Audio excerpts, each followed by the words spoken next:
Hello everybody! Welcome back. Welcome to our new campaign, everyone. Yeah. My name is Igrix, and he's Kinagusis. Yes. We are doing we finished our Carthage campaign, so we're back with a new Twr2 Dei campaign on the most recent build. Yes, welcome to Seleucids, everyone. Yes, we'll be playing as the Seleukid Empire. Because why not? Because I'm a big fan of the Seleucids. But your grip on your eastern satrapies is weakening. Bactria is already independent, and Patharva and others may also attempt to break away. Meanwhile, to the south, the Ptolemies of Egypt are scheming against you. Their desire to control your Syrian lands may yet bring about war. Although stability to the north and west may be assured by the Sardes, who remain loyal, the warlike Galatians and the Hellenistic states of Asia Minor threaten your borders. The future of Alexander's legacy is in your hands. The Seleukid Empire must not fall. God, that's a lot of pressure to put on us, but I'm sure we can handle this. Oh yeah. So, we are playing as the Seleukid Empire. I'm a big fan of the Seleucids. My master's thesis was on the Seleucids. Yes, so he is a big expert on it. So I wouldn't think I'd be an expert, but I'm reasonably knowledgeable on stuff like the Seleucid military. And a few months ago, I did finish John D. Granger's trilogy of the Rise and Fall of the Seleucids. So I've got rough knowledge. I can't say I remember everything from it, there's a lot I've forgotten, but I've got a rough gist of things, overview on some level. So remember, dear viewers, every bit of info he has about Seleucids, you treat it as though it's the gospel. No, do not treat whatever I say as gospel. I might have reasonable qualifications and have enthusiasm, read up on the stuff, but even I am prone to errors, mistakes, and misremembering. But anyways, on to the gameplay matters. At the moment, we are just trying to get as much trade agreements as we can with any relatively friendly factions. Yes, because we need to keep all our friends in our pockets. Well, certainly we have to try and get as much trade revenue, boost our income, and in the process get as much cash in pocket through those that are likely to say yes. Yes, because that's what's most important right now. We need to secure big piles of money that we can use to survive this fiasco. But we need money to feed our war machines. But yeah, but we also need it for the sake of it. You know, I mean, yeah, of course. But with the Seleucids, the thing with them is, you have a reasonably sized core territory, and you have lots of satrapies. And it's kind of scripted that there will be a rebellion if relations are below a certain threshold. There's a fair chance that they can rebel. Not all of them, but particularly the easternmost ones. We are not your servants, friend. But yeah, so I've played the Seleucids a few times now. They are probably one of my favorite factions to play. You know, they're a pretty solid faction of the D.O.N.G, and they have some really nice cavalry, especially in the later game. But yeah, so still trying to get a load of trade agreements. Egrix decided it was worth highlighting really everything. Important. We need to make sure these trade agreements don't come back to bite us in the ass in future sessions. I accept. Yeah, I say we're probably close to wrapping up. We're just trying to get an agreement with the Kidri. Now, friend, speak plainly, so that I believe was it Saba, one of the Arab factions, will be getting a slight adjustment or changes made in the next patch. How so? Just a few multi-visual and some unit stuff. A bit of a small update. Will they be like having more updated textures? It's just I think some of the unit visuals will be updated. Is it to make up for certain glitches that could be found in them? No, it's not even just that. Just better techniques, better resources, that sort of stuff. But here we are. Here's our family. So we are starting in the reign of Antiochus the Fourth. Antiochus the First, Soter, the savior, son of Seleucus the First, the founder of the Seleukid dynasty. So who was the founder? Seleucus the First. Seleucus the First. So this is his son. Yeah, his half Sogdian son, if I remember correctly. So Alexander the Great. He made a lot of his officers marry Iranian wives, Iranian women. And I think shortly after his death, most of them abandoned said wives. Seleucus, however, did not. He kept his Iranian wife. I think her name was Apama. She was Sogdian, a Sogdian noblewoman. And she gave birth to his son, Antiochus. So he's half Iranic, if you will, half Sogdian. I believe probably why he's referred, I think he's called Soter, which means savior, because so Seleucus reigned until he was quite old. By that point he'd made Antiochus a joint king, and I think Seleucus took in a Ptolemaic prince named Ptolemy, nicknamed Keranos, because he was, which means I think Thunderbolt, because he was, I think, rather hot-headed and impulsive. And all a good combination. We'll keep going. He murdered Seleucus, I think on a hunting trip or something. And this caused a lot of instability, as the sudden death of a king would. I think he'd used the chaos to nab himself like Macedon, which I think at the time Seleucus had started to get hold of. Ready for battle. And so the empire in chaos, I think Antiochus managed to firmly take control of the empire in Syria, and probably that's why he's called Soter. I think he was also the king that dealt with the Galatians. But yes. So we're building up our army, the Might of Heracles the First. I have not bothered to rename any of the armies. I probably should, but haven't been bothered.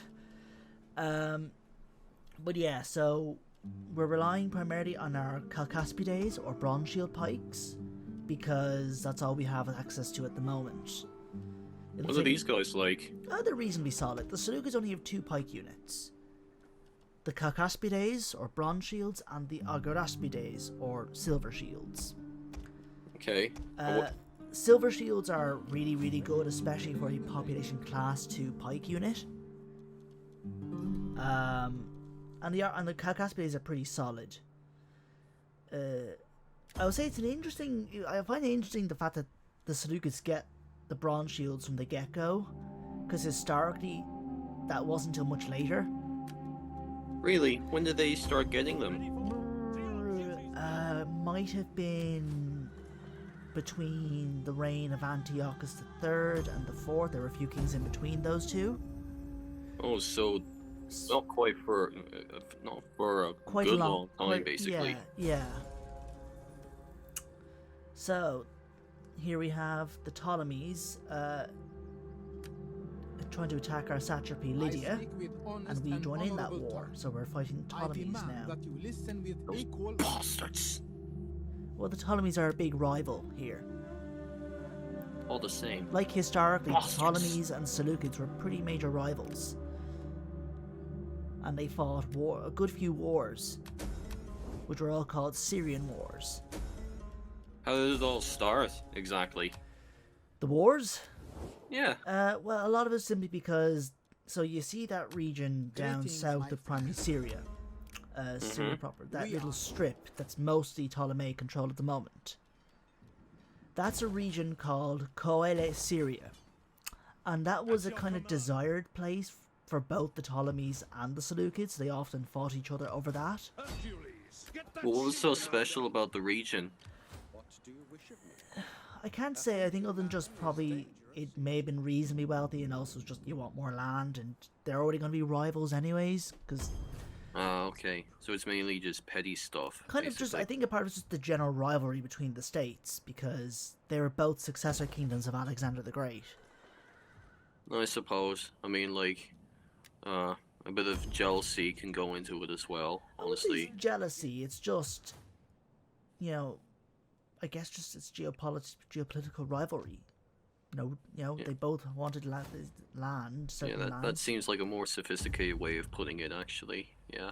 Yeah. But yeah, so the music glitched out. This happens every so often. See, I'm using the Rome 1 music mod. So it replaces the base music of Rome 2 with a different soundtrack.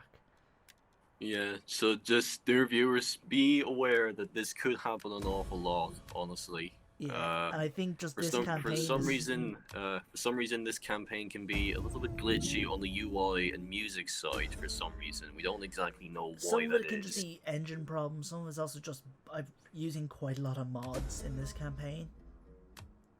Like I'm using DEI, but there's also like I'm using a few like HD texture stuff. I'm using the Hellenic HD mod, which is a nice little visual overhaul for Greek factions. It actually adds in a good few interesting textures as well. Kinagusis was just telling me about some of the interesting things that they can include earlier. Like for example, they could show the little cloths on some of the soldiers that they used to wear. What was Greek hoplites. So the Greek mercenary hoplites at Carthage have like this sort of I call it a piece of cloth. It's hard to describe what else it is. It's like attached to the end, kind of the bottom of their shields. I think it was something that Greek hoplites did have. sort of like a plate or something like that.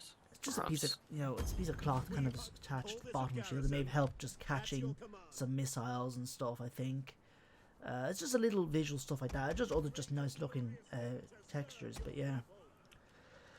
So we have our army being built up here, relying largely on Silesian peltasts as our ranged corps, our Uzonoi light sword infantry, our bronze shield pikemen, and some Syrian levies and their spears, and then just relying what cavalry we can grab. At this age, we're not going to have particularly fine quality units. Those of them are pretty solid. Just have to make do with what we have, I suppose. Oh yeah, we got some good ones though. Our general's bodyguard, our faction leader is protected by the Hetairoi companions, and accompanying the Hetairoi, I have the Agema, which were two historical guard regiments for the Seleucids. What were they like? The Hetairoi were a carryover from Alexander the Great, and Hetairoi means companions. So they were meant to be kind of, I guess, the close companions of the king. Oh, so could they be like personal bodyguards as well, or something like that? I suppose in that sense they were a set of bodyguards for the king when they fought. They were mounted like the king. They were Greco-Macedonians. The Agema were very similar, except it's believed, although I don't think it's too certain, but it's generally accepted that the Agema were Iranic. They were made up of mostly kind of like Iranic horsemen, like Medians and them lot. So that's the kind of belief about the distinction between the Hetairoi and Agema. This is unique to the Seleucids. I think generally the term used to refer to the bodyguard cavalry regiments of the other kings were like Ile Basilicae, which means like royal squadron. But yeah. So therefore in the game the Seleucids have the options of either an Agema or Hetairoi bodyguard. And both can be upgraded in your thorax reforms, which is pretty neat, especially the Agema. They're really cool, the late version. So we are sending our agent over to Samosata, because that's in the hands of Armenia, and I'm using Timbe's trade regions, and that will allow us to be able to purchase that settlement in time. Oh, that could be handy in the future. Yeah. I'm also using CEMN's AVR, Agent Visualization Redesign, I think it's called. Agent Visuals Redesigned. So agents look different. So it helps them stand out a little bit more? Yeah, look more interesting. And he's got submods for the reforms. So they'll change in line with the reforms when you turn on those mods, those submods. Ah, interesting. I'm using another mod by CEMN, a few mods by CEMN. One is blank borders and trade lines. So You don't see any hard borders here. No visual borders on the map. No, not really. What's that all about? It's just basically I'm using a mod that gets rid of them, so it's just all plain looking, if you will. So it's just all joined up together, no borders to help differentiate them? Basically, or just like no divide them up? borders to differentiate faction ownership. You'd have to keep an eye on the bits, you know. Speak, my friend. Um, Unburden yourself. Would you have to keep an eye on the general overview May the map malevolent to God pick that out, or...? you can just look and hovering over and see that little bit, that information there will tell me whose side I'm at. And then I'm Suppose. using another mod by CEMN called D.O.N.G. I've spoken Our at good old length D.O.N.G. about this. It's a mod that makes naked units look truly naked. Mm-hmm. Which is An great. interesting sight to We can behold. no longer Yes. stand Say the with very you in least. peace and war. Yes. Such So is the Armenia way of decided man. to end their non-aggression pact with us, and we've also declared war on Kataputa. So yeah. I will speak the hardest word Very for a war. unpleasant experience, but It I is must, an honorable I'm offer. assuming it's necessary. Yes, the reason why we're taking on Kataputa is so we can get access to the iron resource, and also to get us one step further towards the Galatians, because I want to take out the Galatians quickly. Are the Galatians one of our main oppositions? It's less that they're really much of a threat, opposition-wise. It's less because of that, and more because Galatian units are really handy. So they're they're more of an inconvenience for us, basically. Well, no, I guess I'd put it like this. The sooner I get rid of the Galatians, the sooner I have access to Galatian units of my own. Oh, right, because you can capture them after you beat them in a battle. Well, Is it's that more right? like what I can do is once I control Ankara, I can get access to Galatian AOR troops. Sure, I'm recruiting 2 Galatian mercenaries. Oh, right, okay. Galatian mercenary spearmen, which are really good. Plus the ones you can capture in battle as well. They can be handy as well. There's no capturing them in battle. Oh, no, I was mistaking that for taking captives and everything. My Well, bad. taking captives you can do that, and you can execute, release, whatever.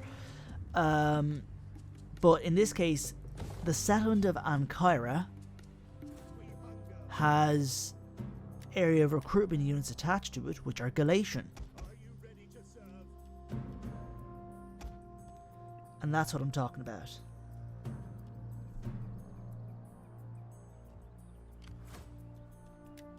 So, yeah. So that's what I'm talking about with the Galatian units, and they're really good. You got the Katawiros Calco, which are a nifty 300 strong light sword unit. You got the Kuroras, which are a bit sturdier sword axe hybrid. And you got Galatian cavalry, which is pretty light. And you got the Claudio Argoi, which are like chosen swordsmen, kind of heavier swords. They also have Levy spears, which are pretty good to use. Oh, and I see we're fighting against the Katpunka. Kataputa, something like that.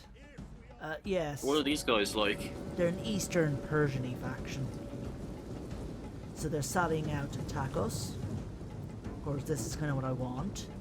Sally forth and tally ho. So it'll be them up against my pike line. So here we have our bronze shields. Ah, right. They're waiting. It's way too early for them to be having that. They're not supposed to have that for another 1,000 years. Not 1,000 years. More like a century and a half, maybe. Jesus. I think the reason why they're done is because we don't have any other information on what the other pike regiments were like, and it probably Really, just no is other handy. information Like, oh, exists? well, what we know is there's just a Greco-Macedonian pike regiment, and then we have the silver shields. And that's literally it. That's as far as I understand. I don't think that much specifics about their pikes and what they were like, other than that. And then we have later accounts that tell you they had bronze shields, which were something the Antagonids had. Ooh, that's nasty. I was gonna say, the animations for this seem a little bit better in this campaign, actually. I don't know. Well, I suppose the performance is going to be less messy and choppy because I have a much stronger PC. I suppose, yeah. I don't know, some of it, I just see like slight little alterations or something from the previous campaign is all. I don't know if it's that much of a difference. I don't know, there's been that much animation changes, just I think the main difference here is I've got a better PC, so we're getting less performance hits. What were they thinking against those shields like that? Well, we can make a dent. Oh, here come our horses now. Charge! Yeah, our cavalry is charging. Yeah, I think as of this patch, expert charge defense has been removed from all spear units. Really? Why? It's kind of bugged. How was it bugged? So the way expert charge defense works is that when charged, especially when braced, spear units could reflect the damage of that charge back onto the charger. Especially, and this could be particularly deadly against cavalry or elephants. The problem is, sometimes, if say they're hit from behind, it would trigger, and that damage could be dealt with, inflicting massive casualties to elephants or cavalry or something when it probably shouldn't. Ouch. So they got rid of it and found ways to work around it. Because things were messy, they just got rid of it. So I think they buffed their bonus versus cavalry and increased their mass slightly. So they'll better be able to resist charges whilst not doing all that I suppose that's overkill damage. a decent trade-off. Yeah. Well, we have our cavalry engaging at moments. Yeah, there was a nice, long, strong defensive line back there. Yeah, we have our pikes in and everything. position holding off. That's the thing with the pikes. See, for when you're playing as factions like the Seleucids or any sort of the Diadochoi or Greek factions, you're using what's called hammer and anvil tactics. Hammer and anvil tactics. Alright. So your pikemen are the anvil. They're holding the enemy in place. Oh, right. And then say your cavalry, or elephants or whatever, could be your hammer. Nice formation there. I like it. Yeah, so here's our Galatians. So how do they fit into all of this? Galatians, well, they're serving as spearmen, which is good for countering cavalry. They're also just really strong. And the Seleucids relied on Galatians quite a bit. Were they like the main attack force or something? They kind of, I suppose, they were often used, like many other auxiliaries, to supplement the pike phalanx. You see, the Seleucids. So, as I think I talked before, armies in this time period, very few states had full-time standing armies. Most times, armies were just citizens levied for the campaign. Yeah, of course. Now, the Diadochoi, it's maybe a bit more complicated, but they had probably a very small pool of professional soldiers, and the rest were something like citizen levies, except they're like colonists. So they're Greco-Macedonians or the descendants of Greco-Macedonian settlers who, in exchange for land, will have to take part in military service. So the pikemen and a lot of the cavalry were part of that group. very small numbers were actually like full-time professional soldiers. But they Makes needed sense, yeah. they needed some other kinds of troops to supplement the phalanx. So they would rely on maybe foreign cavalry, they'd rely on foreign infantry, or mercenaries or auxiliaries. Ranged soldiers, light infantry, a lot of those were often a mixture of auxiliaries, subject levies, mercenaries, and Galatians were one of those that they often liked using because they were very skilled. Definitely, yes. So they generally fought as maybe swordsmen or spearmen if they didn't fight as cavalry.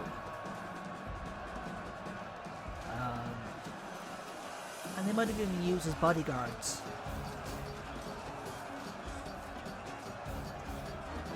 But yeah, so things are getting so tough, even our Peltasts are engaging.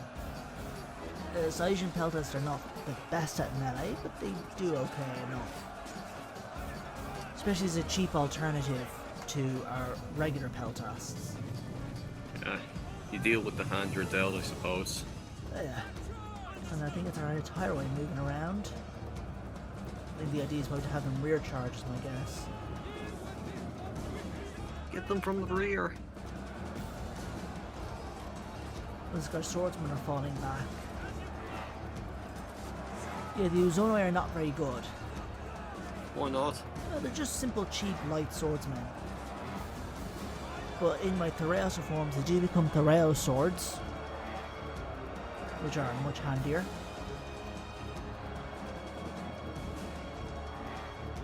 Yeah. So here comes our king charging.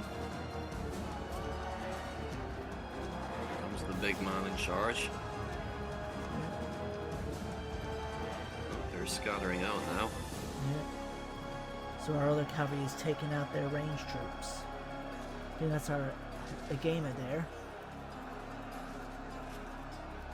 Do the Seleucids utilize any kind of elephants as well? Yes, they used war elephants. War Asian elephants. Asian elephants, right. Okay.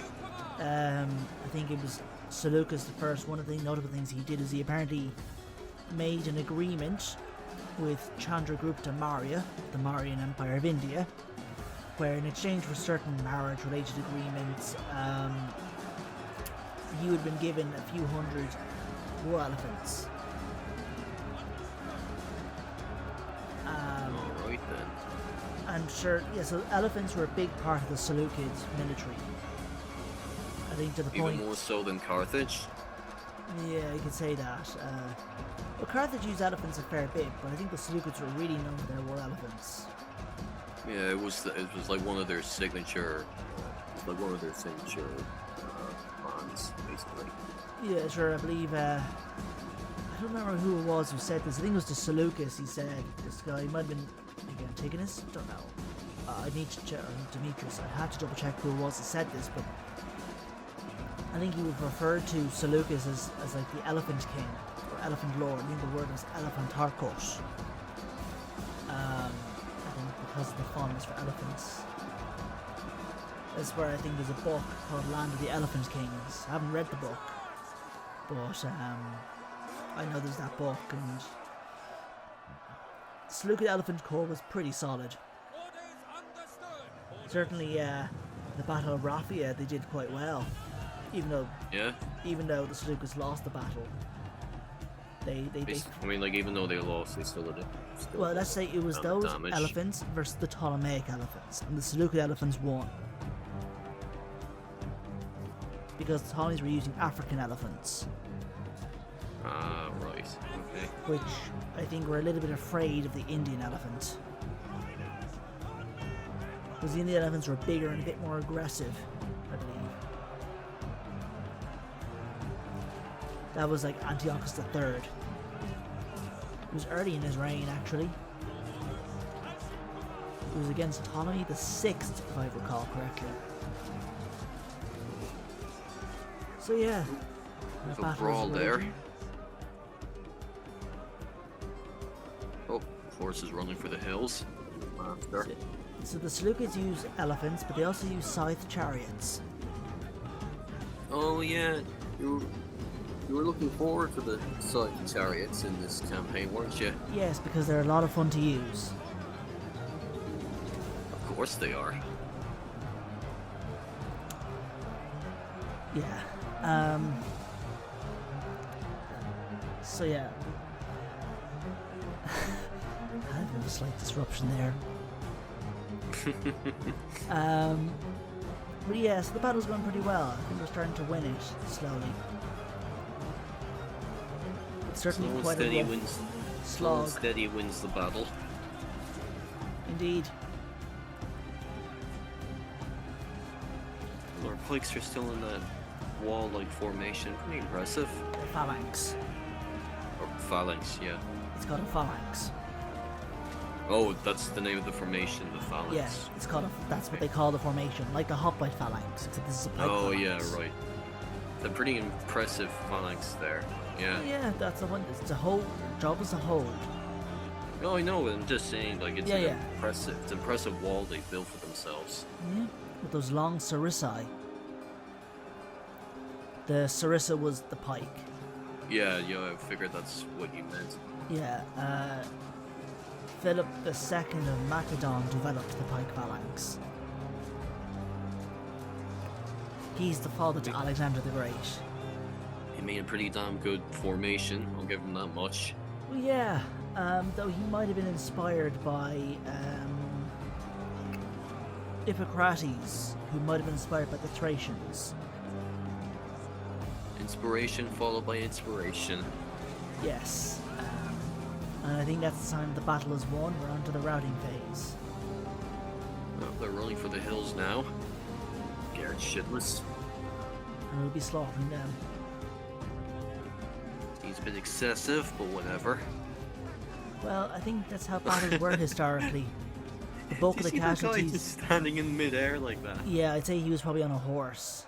And he's dead, but he's kind of bugged out a little bit. That's a good way to die. Floating in midair, thinking you're on a horse. Yeah. That's our Galatian spearmen over there. Yeah, that unit originally was swordsmen. That was originally a unit of mercenary swordsmen, but the devs changed it in, I think, 1.3. Why'd they do that? I think because there's enough swords already for the Galatians, and for especially our barbarian mercenary units. You know, in case there were too many swords, you know. And the spear was historically more common. So they decided to turn yeah. into I can see the heavy emphasis on more spears. So the idea therefore was to turn them into spearmen. Into a unit of shock spearmen. Oh yes, that much is very obvious. So yeah, and they're quite nifty to use, quite a good unit to have. I like using them. And the Galatians are quite strong. But their roster's pretty good. And we get some interesting reform units. Mainly the thorax swordsmen, Thoreau spears, and legionaries. Well, that's a good arsenal to have up your sleeve. Yeah, it's all fairly historical, at least the legionaries and Thoracitai. I've talked with the Thoracitai before, and I think you did show up the terracotta figurines that they're probably based on. And the legionaries, I know. I'm trying to think who it was. Oh, it was Cicero, or Cicero. In one of his letters to Atticus, I remember reading this myself when I was looking for the reference, mentioned meeting up with the Galatian king Deiotarus. And with him was a kind of legion, armed like the Rome. I think he says armed in our manner. Divided into, I think the translation I read said squadrons, but it had the Latin next to it, and the Latin term was cohortes, which is where we get the word cohort, and it's generally the term used to refer to the Roman formations at the time. Oh, right. So the number of troops equated to about a legion's worth at the time. I think it was probably something like 4,800. That's pretty impressive. Which is roughly the equivalent to a Roman legion at the time. They're armed apparently like the Romans, so that we don't have much of the specifics. And the infantry were divided into cohorts, like the Romans were. So that's the impetus for the Galatian legionaries. How they're equipped is up to one's imagination to some degree. So the DEI devs gave them Roman-like shields, and I think short swords. which is not unreasonable. No, I suppose not. They're taking their sweet ass time there. There's a lot of guys to pick off. Yeah. They seem to be in a bit of a state of confusion there. They don't know which way they're going. No longer Boro are chasing those dudes down. Very, very slowly. Well, they're probably exhausted. Yeah, sure everyone's exhausted. There's our Tyroi.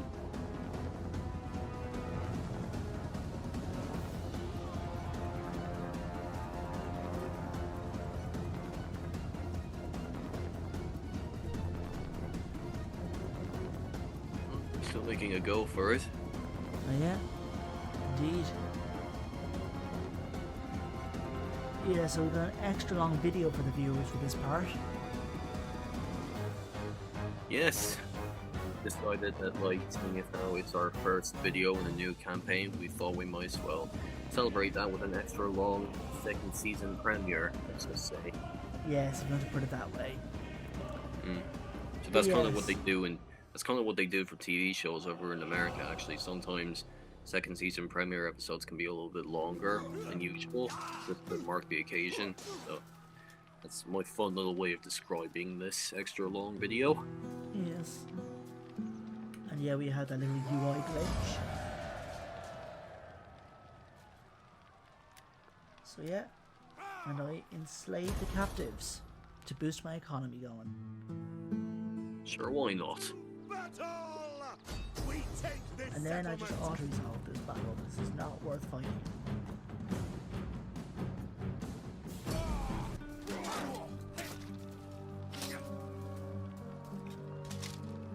That was easy. Yeah, there's barely anything left. And then I think I looted it. Very inhumane to loot a corpse, but whatever. I'm not That's looting the war, I corpse, guess. I'm looting the settlement.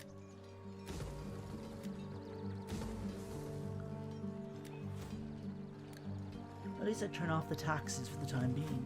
Ready for battle. So yeah, a good level up there. Sure, why not?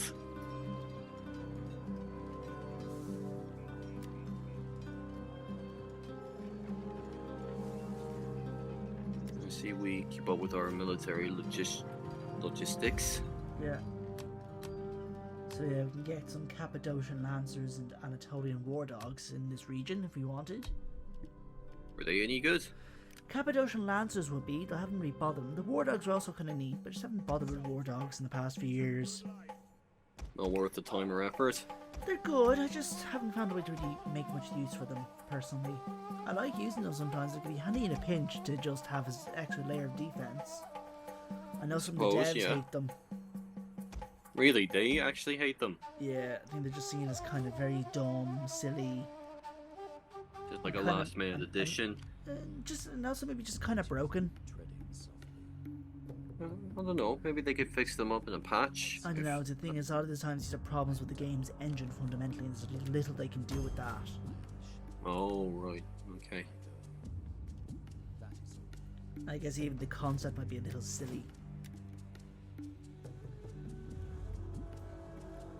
Yeah, so then we get our dignitary, or governor as they're called here. We hunger for battle. Oh, so we're actually dealing with governors this time around. Well, no, that's just the term given to the dignitary here, and they're basically, they'll help spread my culture. That this offer of coins Oh, right, will be okay. taken in the right After spirit Padcan wants of peace, comradeship and I accept, for the time Your being. wisdom in this matter That's is a good. credit Peace to is your always people. very good. Better And they than paid me for it, so Or- that's handy. Can you not see? Together, our armies could be nigh invincible. And Rose Yeah, wanted well, we're gonna non-aggression. have to reject that offer of yours, buddy. Indeed, because I want to fight Rhodes eventually. Ooh, a child is born. How celebratory. Yes, I think I'm using a better children submod, which I think means children are born more often. Is that what it's called? The Better Children submod? Something like that, better children or something. I think Summary using it. So a lot of this mod list partly came from Summary and what he was using. He's one of the DEI devs. You have further orders? You will march Yes, we to do the have fate further of orders. great wish of Get me. to it. I do enjoy. Well, we are trying to stabilize the region. Of course, stabilizing is always important. We're sending our spy towards Ankara.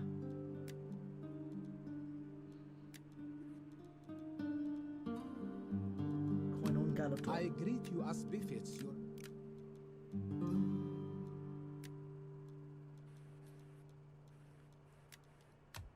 Welcome, welcome.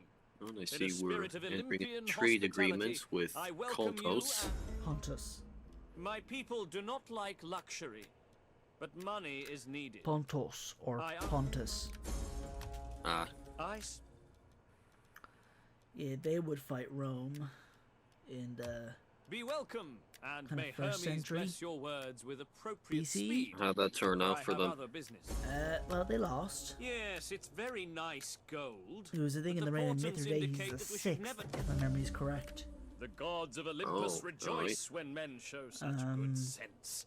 We have an accord. I think they're one of the more famous examples of trying to develop imitation Come, legionaries. my friend. Speak. They tried to imitate them. Yeah, they tried to create their own version of Roman legionaries. I'm assuming it didn't work out for them. Well, they still got conquered anyways. I know. I don't know the specifics. I think, was it Plutarch who talked about them? I don't remember who it was that mentioned them. I don't know the details a lot. I think they were trained to fight in Roman-like formations. And Ready for orders. were obviously equipped similar to the Romans. Sign up, lads, for a good and glorious And the life. DEI interpretation was that they were more lightly geared than traditional Romans, but I think they might have changed that in their little tweak of some of the Pontic units. Okay then. Today, you can leave our talks with peace, or with mighty pharaohs and dying contempt. So the Ptolemies want peace. I Peace is consider good. it, but I say no for And the we time being. reject it. Our joint enemies would I wanna tremble take if shame. we were your... Things off of them before they sue, before suing for peace. There is much merit in a treaty. The kids want non-aggression, and I don't want to go near Arabia, so that's fine by me. Arabia is pain, Why is Arabia pain? For battle. because it's a deserty region with settlements that are quite spaced out, but it's pretty vast size territory, and that means a lot of attrition. I suppose that makes sense. So I've done it before when I played as Egypt years ago. Yeah? I I'm went to assuming it expand didn't into work out Arabia. entirely well for you. Well, I succeeded in conquering it, but it was a very painful process.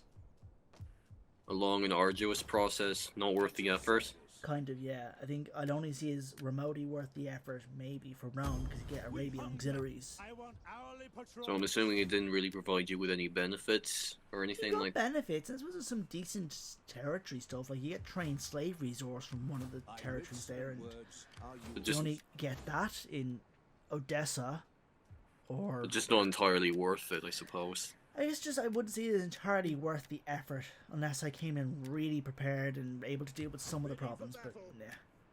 I suppose that makes sense. Ready for orders. So I usually just prefer not to deal with it, not to.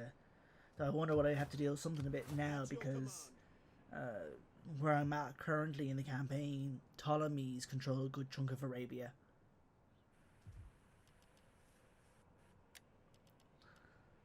But yeah, so recruiting some Tarentines. Tarentines are good. Yeah, they're pretty good cavalry units. Of course, they're not I actual offer the simplest Tarentines. of gifts from Pharaoh, the merciful. Well, probably not actual Tarentines. They're more like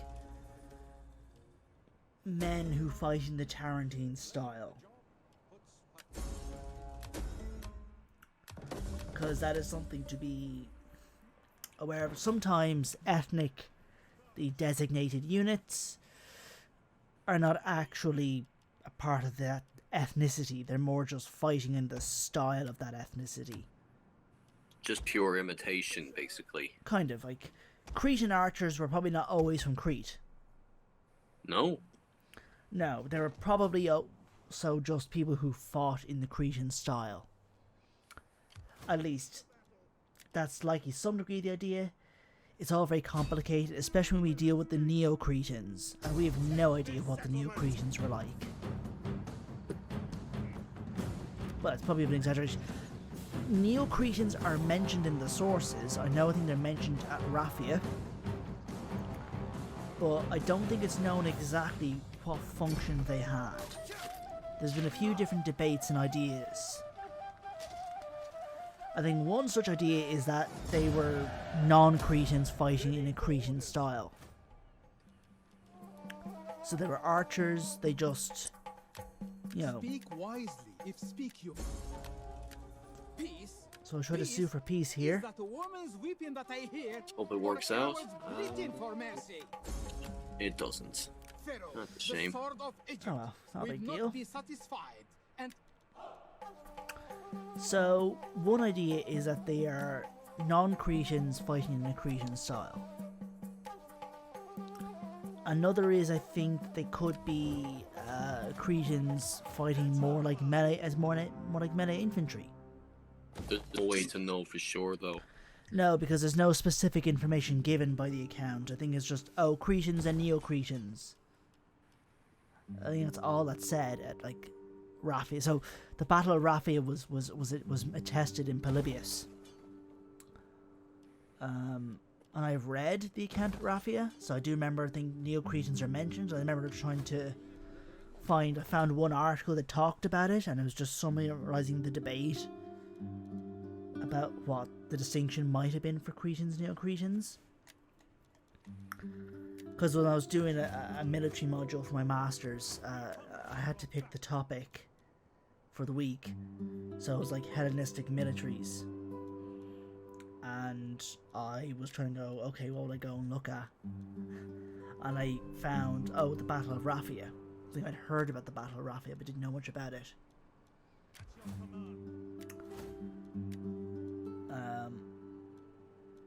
And it was pretty interesting. You know, it was a battle between Antiochus III, who was quite young at the time, also called Antiochus the Great, probably the greatest king the Seleucids had,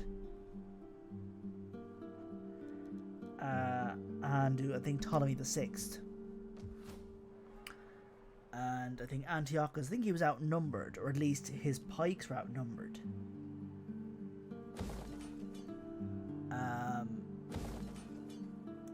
And he also made a few not so great decisions. Like what?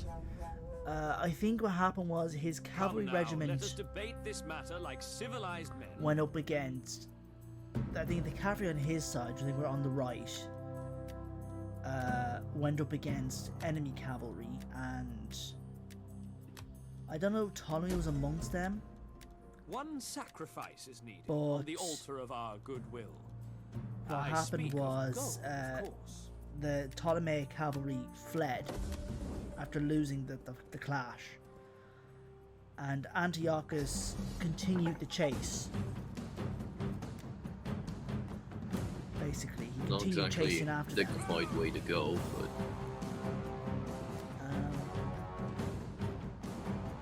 And basically that meant leaving his remaining troops alone, and therefore he didn't really see that they were struggling, and so they ended up breaking. That's a rough idea. I think Ptolemy was still around rallying up his troops, so yeah. So it's generally one of those things where Antiochus is criticized for not making a great decision here, because he just recklessly chased after Ptolemaic cavalry At your command. without Advance. bit a bit of the impulsive thing here. potentially, he was like in his early 20s. You expect him to have more wisdom at an age like that, I suppose, especially. was in his early for. 20s. I think he not Great long ago pharaohs dealt with a entirely revolt. justifiable curses. Quashed a Why revolt do by foreigners always bathe in camel piss before a satrap or noble called Molon. He not long ago dealt with that. So, yeah. He Not was still exactly new the to the best kingship. decision making, but I don't know. I I guess think it is what it is. Yeah.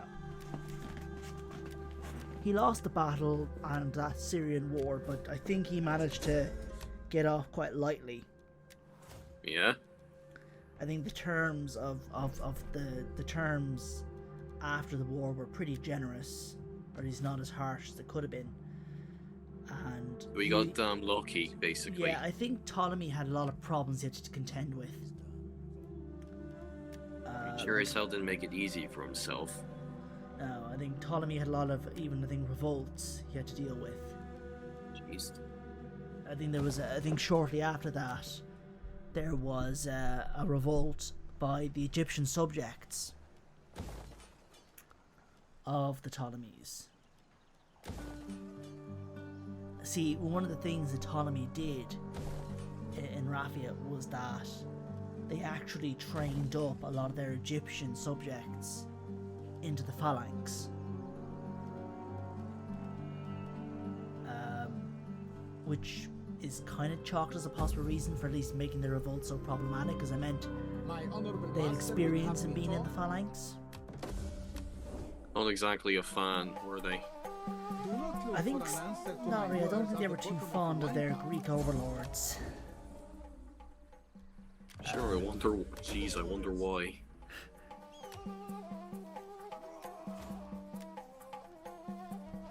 But yeah, so yeah, here we are now. So we just captured City and made peace with the At Ptolemies, your command. and we are steadily preparing to go up against the Galatians. I just saw that quick look at one of those armies. Be a bit rough to take on. Why is that? Ready for further orders. It's got quite a lot of those naked spearmen, Oh dear. and they're quite tough. Oh, they're in the nip. Anyone who's in the nip is going to be a tough son of a bitch. Yeah. High morale, pretty high attack and defense stats. They can scare. The utmost of confidence. Oh yeah. Well, it would take a lot of confidence to fight in the nip. You know. With your big with your lad out. That'd certainly be an intimidating sight. Probably be the most alien thing they can imagine. Certainly I can imagine could be very jarring for Greek to kind of fight a Celt. These big, tall dudes wearing absolutely nothing but fighting bravely. You know, Oh my god, it's a ding-along! Everyone run for your fucking lives! but yeah. I'm actually starting to read John D. Granger's book on the Galatians. Yeah? Yeah, How's the read? it's pretty interesting so far. So I was reading a little bit a while ago. I started to read. I hadn't progressed further in it though. Pausanias's narrative of the Greek invasion of the Celtic invasion of Greece, which has been interesting. Remember that guy Ptolemy Keranos I mentioned earlier? Mm-hmm. Well, you could say he get his comeuppance when dealing with the Celts. They invaded Macedon, and what happened was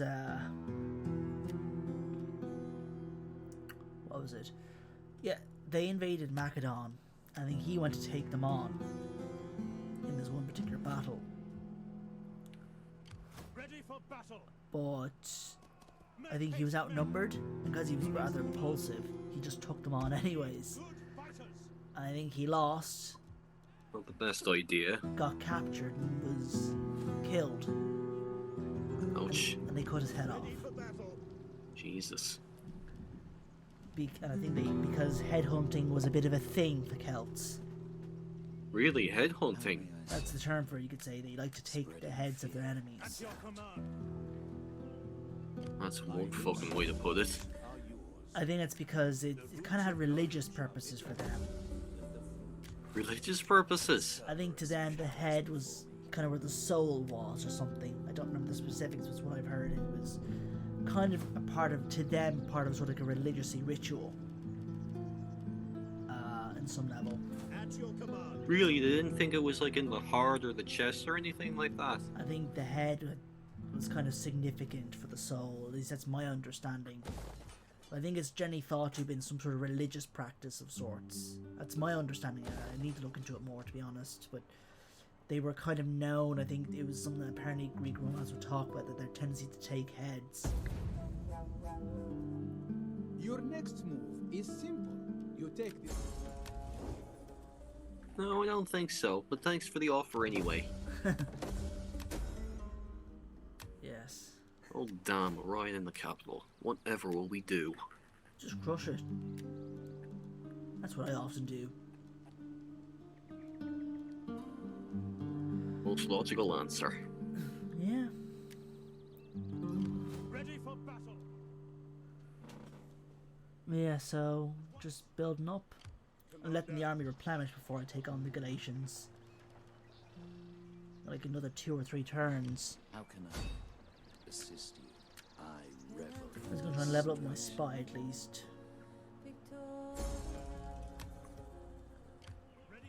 Why am I not surprised? Even in the new campaign, I kind of expected them not to like, pull this off with finesse. Yeah, looks like we got one of those random extreme droughts in Syria. We did? When did that happen? It's a random event you get in the summer. It's a random weather condition in the summer. It causes attrition. Damn. Yeah.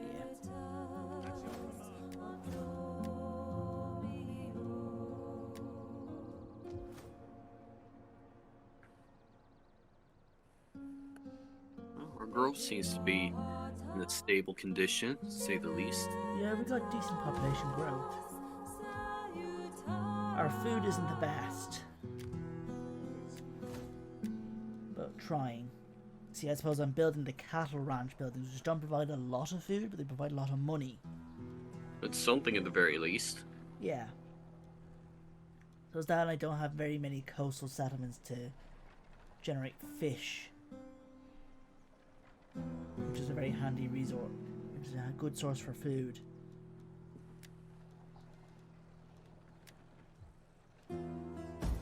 So yeah.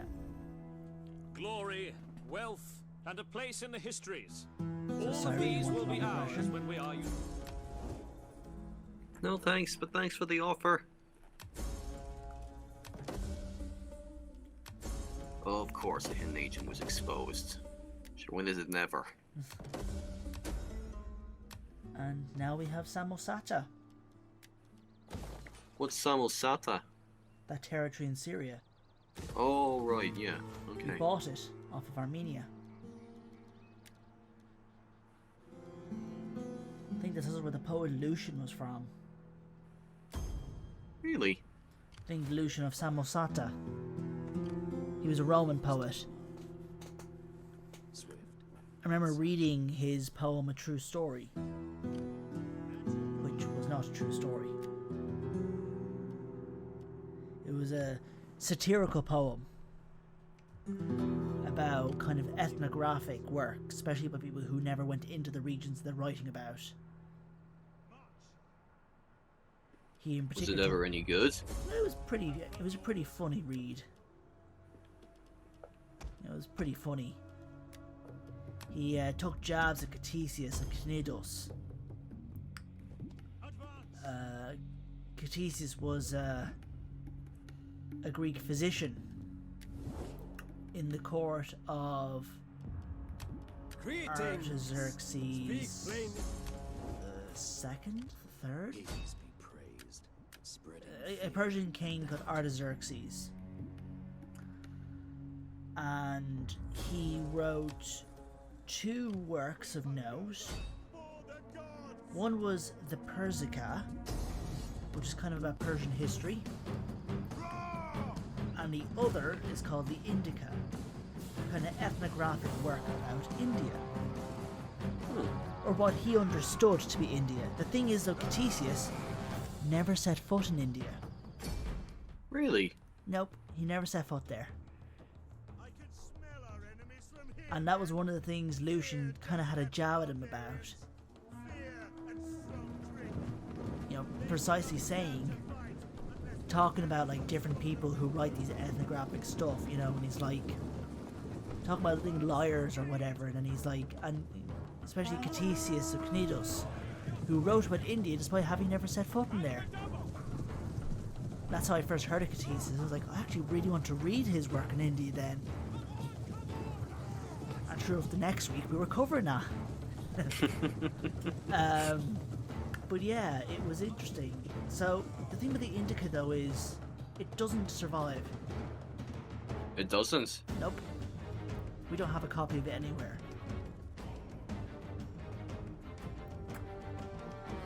So how do we even know about it if there's no copy anywhere? Aside from having been mentioned, because some ancient sources talked about it, and they quoted it. And significantly, there was a man in the Byzantine Empire. There was, I think he was a patriarch, called Photius of Constantinople. And he wrote a series of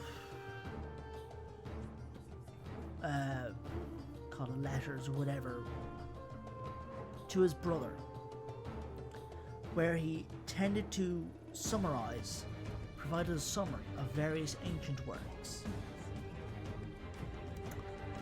And guess what works were included in some of these summaries? I don't know. Ctesias' Persica and Indica. Oh, okay. And I remember, now of course one would wonder how reliable is Photius' summary. And ultimately we cannot say for sure. But what I understood, based on what I had read in certain sources, I couldn't name them at all. I probably still have them. But I remember one paper was saying the gist of it is certain quirky, wonky phrasing from Photius probably suggests that he actually had in front of him a copy of the Indica. Now, I've also remember reading one source that was a bit more critical of some of Photius' summary and tendencies and how he reports these things, so it's maybe not the best. It's maybe not the best accounting of it, but it's the best that we have. And did those criticisms hold any weight or anything like that? I don't know. I don't really remember very much. But regarding the Indica itself, there's some fanciful stuff in there. Of course, I'm trying to remember what exactly Ctesias said. It's been a while since I read it. Well, I guess what was your general impression of it, I suppose? My impression of the Indica is there's definitely a few things where, like, yeah, Lucian kind of has a point, maybe. But I think he's not too bad. I think not too unreliable in certain accounts. The parrot, I think he was pretty spot on. I think one could even probably identify the exact species it might have been. I think he talked about elephants, and yeah. So I think there's certain bits where he's kind of reasonably fine, and other bits where, like, yeah, this is a bit of a stretch. I think this boils down to Ctesias is relying on like merchants or travelers to the court of like Artaxerxes. People like from So not like Bactria anyone and deep. places. So not like anyone deeply embedded in the system or anything like that. Mainly just people only. People who probably had travelled and are familiar with this region and are telling this to Catesius. So he's I relying suppose- on people explaining to him. I suppose what that it makes was like. sense, but I And mean, like, they might have intentionally fudged bits. He may not have fully understood what they were talking about. All sorts of things. yeah, I don't know. Like, if I think what he should have done, if that's the case, I think he should have made more of an attempt to talk with people who are deeply embedded in the system, and not just outsiders like merchants or traders or something like that. Because I mean, like, they won't always know the full details of this kind of stuff. You know, The they things want to are, get. you're talking about a Greek who's living in Persia, who's a royal physician. You know, how would he be able to talk to people deeply embedded in the system? India's a very big place, and even he didn't even understand probably exactly what India was as a subcontinent. He probably was likely referring to probably just the edges of like the Hindu Kush kind of region. If he was, I mean, like, if he was able to do more in-depth research, I suppose he would have done it. But yeah, I guess you do. But you're have a talking point. about the classical age of Greece. It wouldn't have been very easy for him to probably travel all the way to somewhere he's not very familiar with in the first place. Yeah, you do have a good point there. So maybe he had a bit of a disadvantage in that area. I know Herodotus did a lot of traveling around, but that's Herodotus. But yeah, so we have our first battle against the Galatians. Oh, spears away. Yep. And those are the naked spearmen. Yeah. You can see our Galatians are staying far the fuck away from them. But their big shields are protecting them from the missiles. Spear missiles. Javelins. Or javelins, yeah. Remember, man, don't get any close to them. It's an alien sight that we're witnessing right here. Yep, there's our cavalry. They dare not get close for fear of what they might see. But yeah, I think for this case, you know what, I'm putting my generals to the right hand side. I'm putting my generals to the right. Yeah? Because that's, I think, where a lot of so to the Greeks, being in the right hand side of the phalanx was a place of honor. Yeah? And I think generals, Seleucid generals, kings and all that tended to therefore be on the right flank. So I'm trying to emulate that.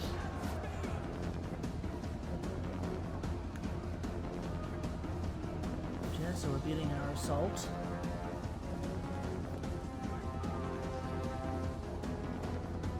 Pretty impressive phalanx formation there. Really well done on their end.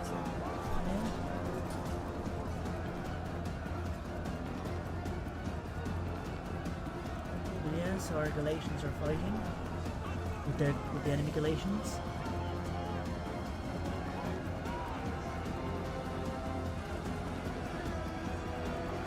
Our swordsmen are fighting the Galatians. Because the upside is the Galatians don't have any swordsmen at their round at the moment. Really? None of them are in the army there, but they do have quite a few solid swordsmen. Just making do with what they have, I guess. Yeah.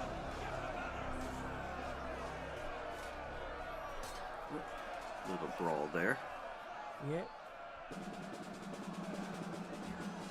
There's a Peltas.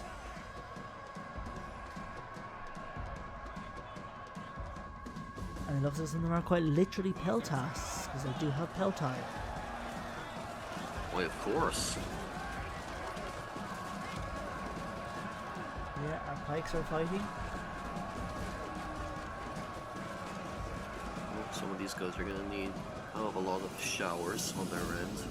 And our spears are charging on the flank. So this guy's completely soaked in the blood of his enemies.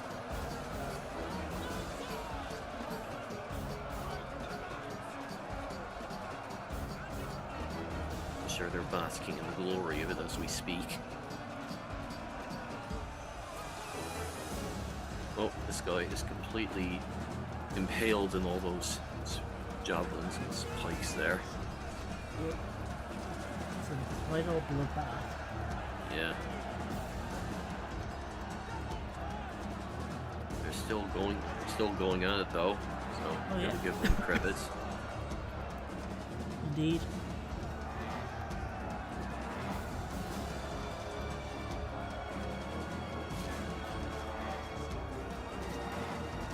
Oh my god, it's a dawn! I can't believe what I'm seeing here! It's like something I've never seen before. It's not of this earth, I tell you, it's not of this earth.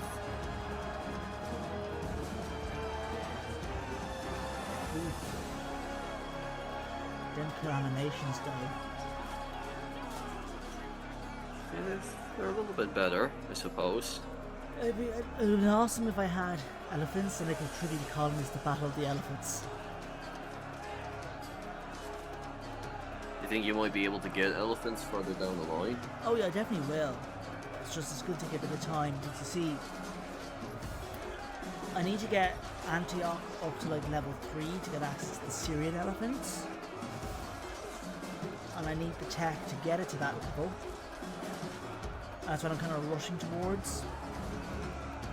But it's going to take a while at the very least. Well, I think it wouldn't take too much longer. It'd still take a little bit of time.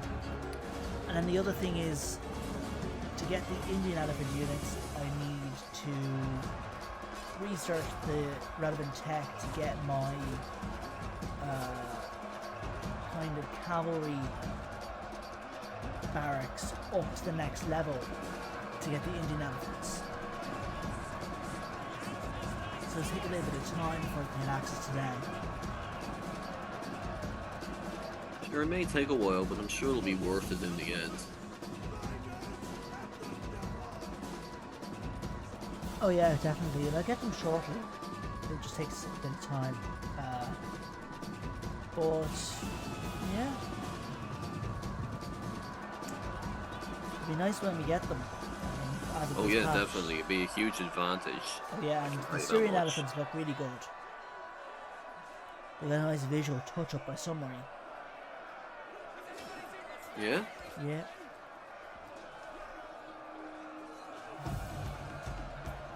Oh, So- still going at it there. Oh, we're getting ready to move up. Yeah.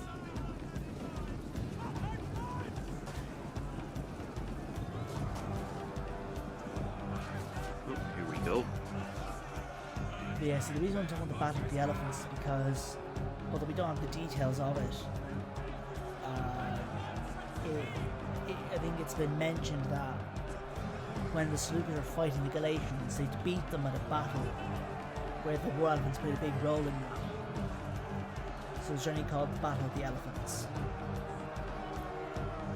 But we don't have, as far as I know, any descriptions of said battle. No, nothing, Just that it Nothing. happened and elephants are apparently a role. That's all I know. nothing concrete or anything like that. Not really. The only other thing is there's a terracotta figurine that might depict the battle because it seems to show a Galatian being trampled by an elephant. But that's literally it. Is it? That's as far as I know, at least. But what sources I've read don't seem to talk much about it and say that there isn't much detail about it. I have to see that. I don't think there's any surviving account of it or whatever an account. But yeah, the battle's gone pretty well. Yeah, our golden shields are. Not I'm golden not now. shields, What? bronze shields. Oh, bronze shields. Right.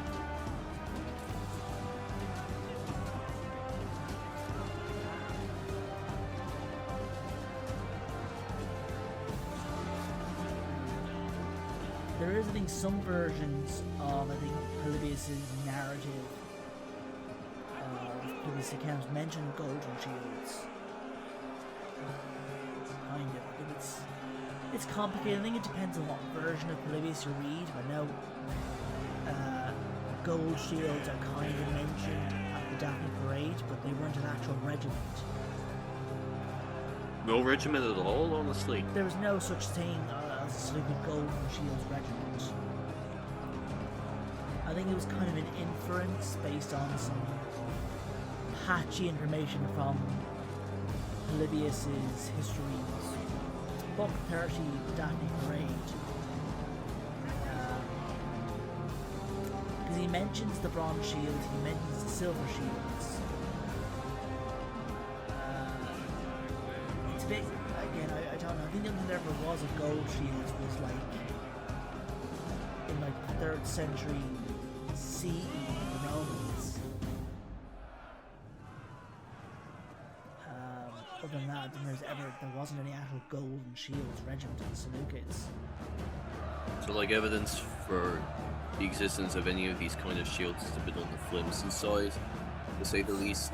It's just like there was no golden shields in Seleucids, that much I can say. I think there was the silver shields, the famous silver shields, and there was kind of a bronze shield that came in later periods. I talked about that. But, I don't think there actually was a golden shield, despite some versions that describe, like in the Loeb edition of Polybius, that mentions golden shields. I have to read again about that. I think Secunda talks about it a bit more and explains a bit of this. Yeah. Oh, this guy seems to be in a bit of a pain there. Yeah. He's dying, so. That's a shame.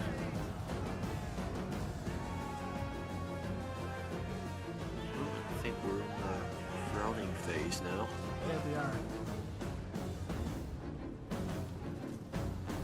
Picking the last of the leftovers. Yeah. It's, I think, probably because of the Galatians that Twr2 would come about. So we'll talk more about that when we get to Twr2. But we are, I believe, nearing the end. Yes, we're nearly there. You know, the last of the runaways here. Yep. So, hope you enjoyed this long part. The next parts won't be as long. Yes, the reason we are hoping to make these videos just a tiny bit shorter, not too short like our previous campaign, but more or less ranging from the 40 to 60 minute range because of the fact that this hour and 20 minute video alone consists of at least 22 gigabytes worth of storage. So as you can imagine, it's been a bit rough on our ends trying to organize this. Yes. So but we still hope to make these videos on the long side, 40 to 60 minutes, which we think is a decent increase from our last campaign. But because this is our new campaign premiere, we figured it'd be nice just to have an extra long video just for this one go around. But yeah, just be aware we will be aiming to reach 40 to 60 minutes. Yes. So it should still be long, a little bit longer than our first campaign at the very least. So yeah. Yes, and thank you all for watching. Hope you enjoyed this. Be sure to leave a comment, like and subscribe whenever you can. And of course, we will see you all very, very soon. Indeed.